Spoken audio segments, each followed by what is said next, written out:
There's nothing like your car.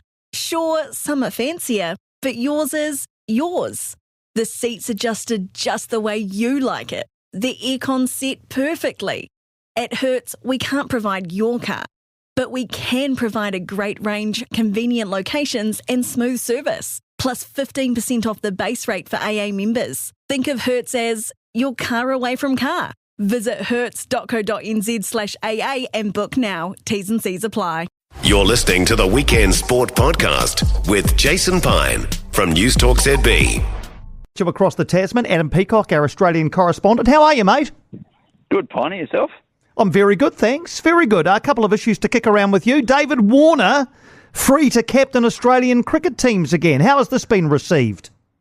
It was a story that kind of wasn't really in the national consciousness before Cricket Australia came out and with a statement out of nowhere saying life ban lifted. I was under the understanding that it was done months ago. It was all okay, and I actually had on a podcast over here Trent Copeland, who's just taken over the GM role with Sydney Thunder, and I asked him point blank, I said, does this mean Davey can captain? And he was kind of coy and started laughing about it. He goes, we'll have those discussions when we get closer to the season. Now, to me, that sounds like it was always going to be that Dave Warner was going to captain the Sydney Thunder at this Big Bash edition. So I don't think it's an issue. Look, what happened in Cape Town was obviously horrible, and it was bad for Australian cricket, and a light got shone where a light should have been shone a while ago. It's done. It's over. Everyone's moved on. Steve Smith has captained Australia since, so why couldn't Davey? So there you go. I don't think he's going to captain Australia, but he's definitely going to be able to captain some Big Bash cricket, which is good.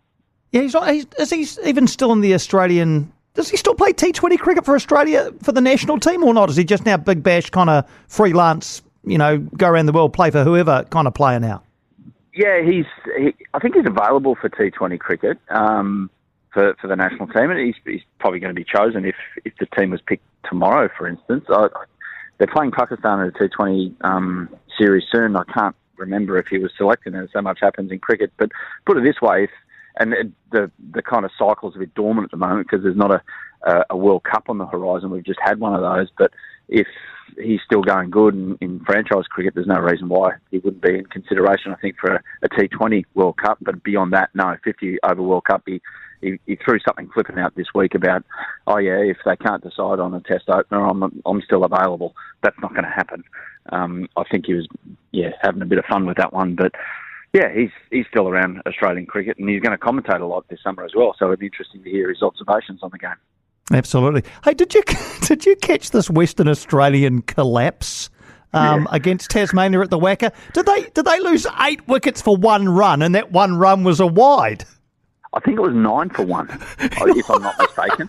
Yeah, Crazy. So it was like 6 ducks in a row, and I watched it, and it was horrible. It was a mix between great bowling and some brainless batting. So, that is so un-W. They have been the benchmark for Australian domestic cricket over the last 3 years. They basically won everything, and if they don't win a trophy, they're in the final. So, how this has come about, I do not know, because they've produced the glut of Australian debutants in the last 5-10 years as far as the men's side of things goes. So this is very much an outlier. It was against Tassie. So Tassie beat him in WA won the Shield last year, the Shield final against Tasmania in the West. And a couple of months later, they come out and do that in a one-day game. It was pretty funny. Absolutely crazy stuff. All right, a couple of other matters. There's rugby league double-header in Christchurch tomorrow, our men and women against the Australian men and women. Has this got any cut-through on your side of the Tasman? Not a heap. It's still got some attention, but it hasn't really... It's not the forefront of rugby league stories this week. There's more stories about player movement within the NRL, and this goes to show where the priorities are again for International Rugby League. It is not the priority. It's still something good, and don't get me wrong, I mean, the game against Tonga last week still rated, I think, 1.5 million overall. When you sum them all up around the country, we're watching the game at some point. So they're pretty good ratings. They're not to be sniffed at, but it's not front page, back page, put it that way, far from it. What's it like over there? Yeah, it's a little bit the same. It's a kind of a funny time for it as well. You know, the NRL season obviously captures a lot of attention, and then there's been, you know, a bit of a break, and people sort of forget about rugby league, and, you know, we're thinking about cricket and other bits and pieces now. But yeah, but look, I think the games plural tomorrow in Christchurch are sold out, so that's a good sign. And yeah, I think, you know, tomorrow we'll feature it on the radio and look forward to it. But yeah, it's not. Like it's not absolutely front page, back page news, a bit like your side of the Tas, but maybe a little bit more over here because we're hosting. Yeah, and this is the time of year where everyone kind of branches off, and you know we pay a lot of attention to footy codes in the winter. But as you say, cricket, A-League football, if you're into that, which I mean you definitely are. Horse racing, big Cox Plate here today. Down in Melbourne, motor racing, Bathurst was on a couple of weeks ago. So yeah, it's when you go and tap into your other interests as well this time of year, so it's hard to kind of pay attention to the thing that has got a lot of focus over 6 months. Indeed. Just before we go, mention A-League there. We spoke last week, I was at the Auckland FC, the very first game for Auckland FC, a really good occasion. You were at the Sydney Derby last Saturday night. How was that? Yeah, likewise. It was great occasion. Good atmosphere, open game. Interesting game. I think Sydney were the better side and they got the result, but Western Sydney found a way to make it close towards the end. Sydney are the ones. Like I can honestly see a Sydney-Auckland grand final. If we sat here right now, Auckland have got a great squad, and if they're going to get support like that, I don't know. You tell me, Piney, are they going to get that in their 6th, 7th home game? That kind of atmosphere. That's the trick for the administration. That's what they're aiming for. But you've got a Melbourne derby here tonight as well. I'll be watching that. That'll go off down in Melbourne. But yeah, Auckland, you reckon they'll be able to maintain that kind of atmosphere? Because if they do, it's just a wonderful thing for the A-League. I think they will. Yeah, I actually do think that they will. Obviously, Sydney are there tomorrow, so it's Auckland FC, Sydney FC tomorrow, the Corica Derby, as they're calling it. You know, I've heard very, very positive messaging around ticket sales for tomorrow. It's a long weekend here in New Zealand, so a few people have left Auckland and gone to, you know, far-flung places to their holiday batches and things like that. But no, I'm hearing good things, and yeah, man, if they can recapture it across a 12 or 13 game home season, then no reason why they can't continue the momentum.